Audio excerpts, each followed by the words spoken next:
Here it comes, the Liberty Sphere Report. I'm Anthony G. Martin. Nice to see you all. Let me wish all of my Jewish friends a happy Hanukkah. And I appreciate your support, your readership, your faithfulness in getting in behind this wonderful cause for the renewal of liberty in our country. I think I have some of the best friends of all. You have supported my blog, The Liberty Sphere. You've subscribed to my articles at Conservative Examiner at examiner.com. You followed me on Twitter and Facebook.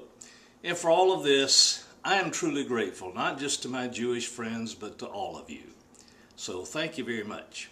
Now, let me make a comment about something going on in the news that I think is very interesting. The Congress at present is embroiled in a debate over whether or not to extend the so-called Bush tax cuts. And the way this is being portrayed by the left-wing media and by Democrats and leftists is that this will amount to a tax cut for the richest people in the country. Well, such a thing is the furthest thing from the truth. In fact, there is no truth in it. It is an abject lie. And let me tell you why. For the past 10 years, we have been living under the tax cuts that were passed by Congress under George W. Bush that went to all Americans, not just to millionaires, not just to wealthy corporation heads, but to everybody. Under the Bush tax cuts enacted 10 years ago, everybody got a tax break. If you pay taxes, you got a tax cut.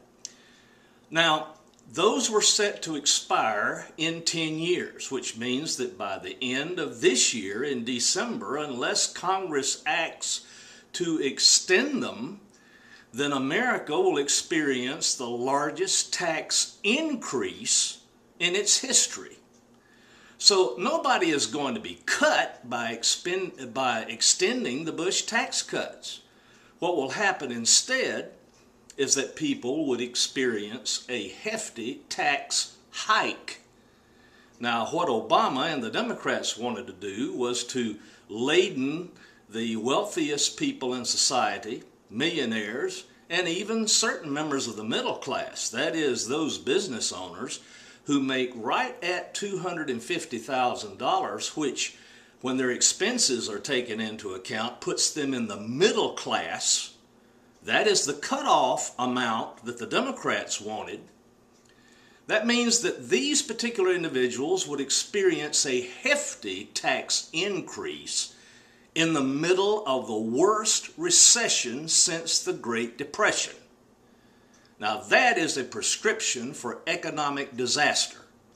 That is exactly why Herbert Hoover and Franklin Delano Roosevelt failed in the Great Depression. Now, some people have the erroneous assumption that Franklin Delano Roosevelt brought the Great Depression to an end. Well, nothing could be further from the truth if you have any regard for the facts of history whatsoever. The tax increases that Hoover and FDR slapped upon the richest people in the country, business owners, the ones who create the jobs, extended the economic crisis of the late 20s and early 30s, and that economic crisis became a full-blown depression by 1932, and it extended throughout the decade of the 30s. The only thing that brought America out of the Great Depression was World War II.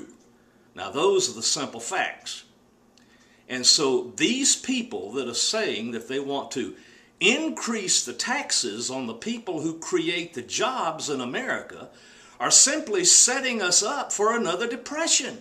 And it may happen anyway. When you look at the financial markets around the world and notice how many countries in Europe are on the brink of bankruptcy.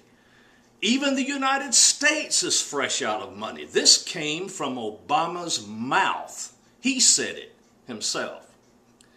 So let's not play games with semantics. Let's not attempt to hide the facts and the way this matter is being portrayed. Let's get down to the nitty-gritty and tell the plain truth. Extending the Bush tax cuts will mean that the system, the way it is structured now, will merely continue. Taxes are not going to be cut any further for anybody, not even the rich. To extend the Bush-era tax cuts a few more years will mean that absolutely no changes are made. Now, those are the facts, my friends.